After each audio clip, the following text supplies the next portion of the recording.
Você viu nas teleaulas passadas várias experiências envolvendo o nosso atual tema de estudo, que é a eletricidade. Aprendeu também a representação matemática de vários conceitos. Mas em física, assim como em todas as ciências, as perguntas não cessam. E é justamente isso que faz a gente aprender sempre mais. Por exemplo, você aprendeu como carregar eletricamente um condutor, não é verdade? Mas onde exatamente estão as cargas de um condutor carregado? Bom, essa e outras perguntas nós vamos responder juntos aqui na teleaula de hoje. Na teleaula de hoje, você vai ver como as cargas se distribuem num condutor. Vai conhecer também o poder das pontas e aprender noções sobre energia potencial elétrica. E agora, muita atenção, porque a nossa teleaula está começando.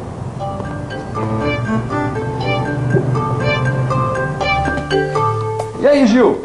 Ficou pronto o aparelhinho? Tá pronto, ó. Vamos fazer o teste? Vamos. Eu segui todas as instruções que a Maristela deu, ó. Tá aqui, ó. Eu peguei esse pedaço de papel mais ou menos uns 10 centímetros, prendi nesses dois canudos de refresco, tá certo? Aí eu coloquei, olha, nessa massinha aqui, ó, de modelar, tá? Afixei os dois, tá aqui. Aí eu coloquei uma tirinha de papel de bala, olha, de cada lado do retângulo, tá vendo? De um lado e do outro, tá? Agora nós vamos atritar esse canudo de refresco para deixar ele bem carregado. E o canudo estando carregado, nós vamos carregar agora o conjunto através do contato. Vamos lá. Olha só, rapaz. As duas tirinhas de papel se afastaram. Você viu? Bom, isso quer dizer que existe carga elétrica dos dois lados do papel, não é isso? Exatamente. Que legal. Agora é o seguinte, a primeira parte da nossa experiência, tudo correu bem. Vamos para a segunda? Vamos? Ó, pega lá. um pedacinho de durex aí para me ajudar. Durex. Ó, eu vou juntar esses dois canudos na mesma base, tá vendo? Você coloca aqui nessa parte de cima, Bom, tá, para eles ficarem bem juntos. você vai transformar uma superfície que era plana numa superfície cilíndrica, é isso? Exatamente. Olha, Tá, e pra repare quê? o seguinte, que essa tira de papel de bala ficou pro lado de fora do cilindro. A outra ficou na parte interna. Tá legal? certo. Agora nós vamos carregar o canudo novamente, com bastante vigor. E tchan, tchan, tchan, tchan. Olha lá, ó. A tirinha do lado de fora subiu mais um pouco. Olha lá. É, mas em compensação a tirinha que está dentro do canudo fechou. É verdade, rapaz. Agora, por que será que isso aconteceu, hein? Antes as duas tiras subiam dos dois lados do papel. Pois é, agora dá até a impressão que não existe carga elétrica do lado de dentro do papel. É, rapaz, sabe que eu acho que isso... Se você fizer essa experiência, vai notar que, se inverter o cilindro deixando o lado do papel que estava para dentro do lado de fora, esta situação vai se manter. Ou seja, a tirinha que vai estar na parte de dentro é que vai ficar fechada e a do lado externo é que vai se abrir bem. O que acontece aí? As cargas estão todas localizadas na superfície externa do cilindro, de tal forma que, num ponto P, localizado dentro do cilindro, o campo gerado por essas cargas vai ser nulo. Pois é, colocado neste ponto uma carga de prova positiva Q, ela vai ser atraída igualmente para todos os lados.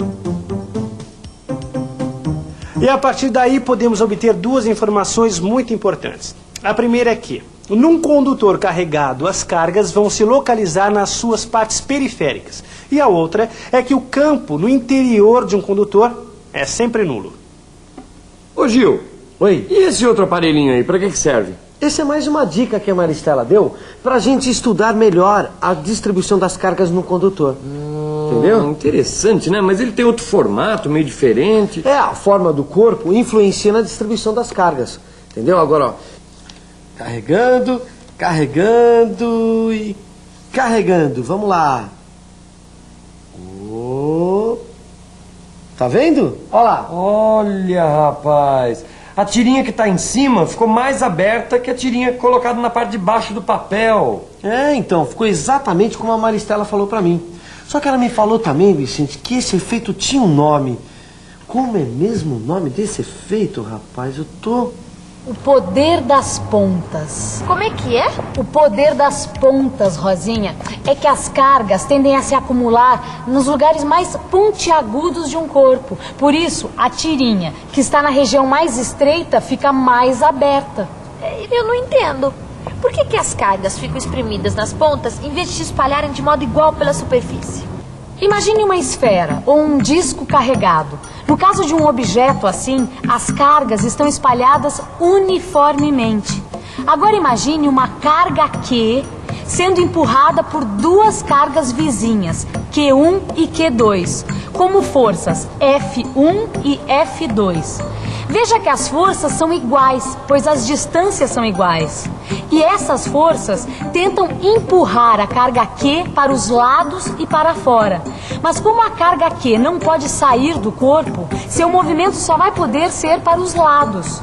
As componentes das forças F1 e F2 são F1T e F2T, que também são iguais, pois F1 e F2 são iguais, e Q1 e Q2 estão à mesma distância de Q. O que está acontecendo nessa situação? A carga Q não sai do lugar, pois está sendo empurrada por forças iguais, na mesma direção, porém em sentidos contrários. E como a carga não muda de lugar, vamos ter sempre uma distribuição uniforme de cargas ao longo da periferia de esfera. Agora imagine um objeto com uma região mais pontiaguda e a mesma situação anterior, isto é, as cargas estão distribuídas uniformemente. Em outras palavras, a carga Q está à mesma distância de Q1 e Q2.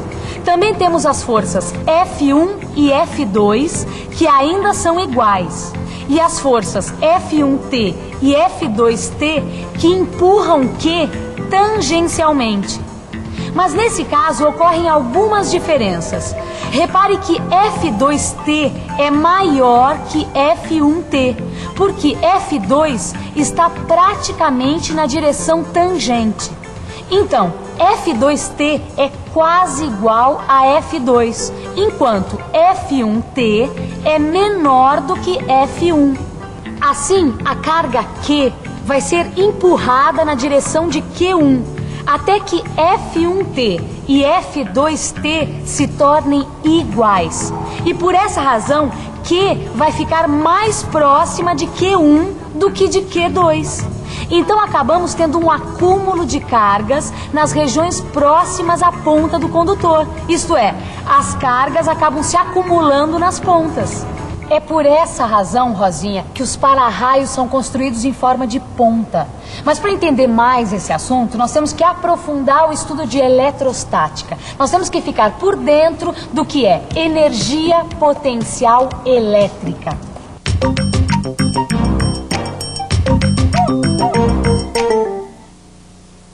Quando você estudou o movimento dos corpos e a ação da lei da gravidade, viu que quando um objeto de massa m está a uma determinada altura, h, possui uma energia potencial. Se esse objeto é largado da altura em que está, ele vai ser atraído pela Terra por uma força constante, adquirindo velocidade. Em outras palavras, ele adquire energia cinética. Algo semelhante vai acontecer com uma carga que está entre as placas de um capacitor. Essa carga vai sofrer a ação de uma força constante que vai empurrá-la na direção de uma das placas. O que quer dizer que em cada ponto da região entre as placas de um capacitor, uma carga vai ter energia. E esta energia é justamente a energia potencial elétrica que a Maristela tinha falado. No seu livro de física, você vai ver como calcular o potencial elétrico num campo uniforme. Vai rever duas unidades que você conhece bem, o Joule e o Coulomb. E vai ver que a relação entre essas duas unidades é tão importante que recebeu o nome de volt, cujo símbolo é V. Mas o que me deixou mais impressionado é que utilizando essas relações que estão aqui, você pode calcular a diferença de potencial elétrico entre duas placas do capacitor que estão separadas por uma distância de 6 centímetros.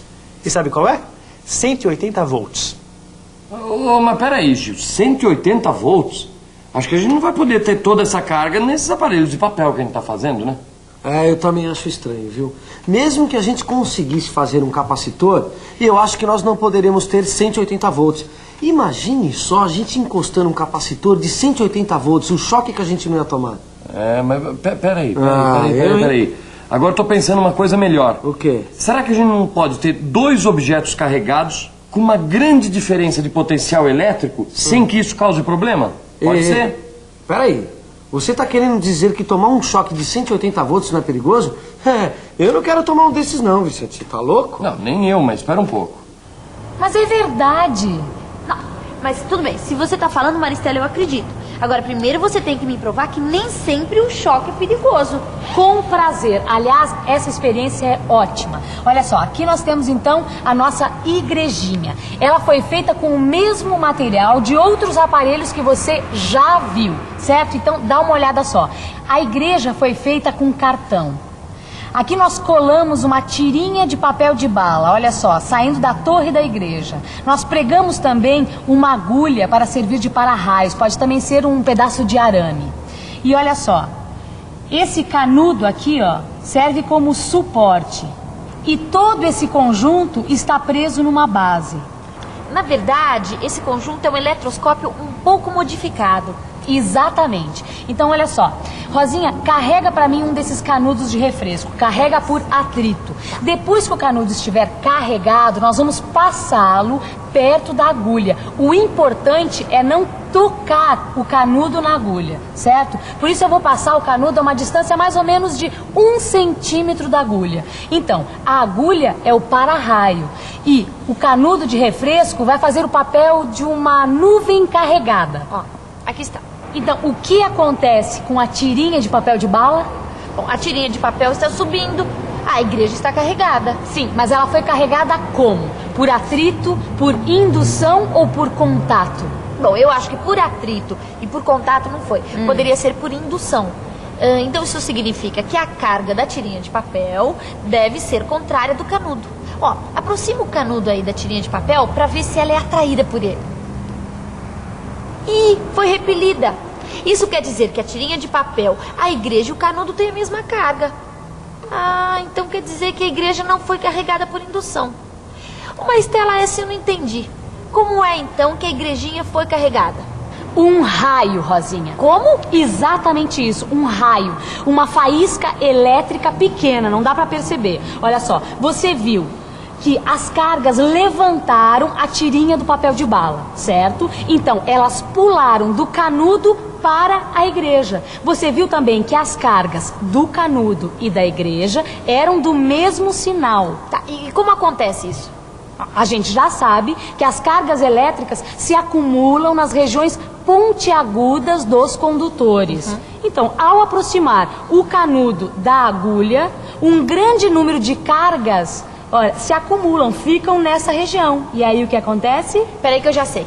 O campo elétrico fica tão intenso que é capaz de arrancar elétrons dos átomos do ar. Exatamente. Então, em outras palavras, o ar fica ionizado e se torna um bom condutor. Bom, depois de tanta informação, que tal uma boa revisão? E atenção, se liga aí que é a hora da revisão. Na teleaula de hoje, você viu como são as distribuições de carga num condutor.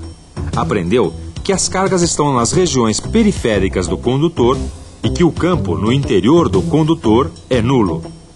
Conheceu o poder das pontas e teve uma noção de energia potencial elétrica.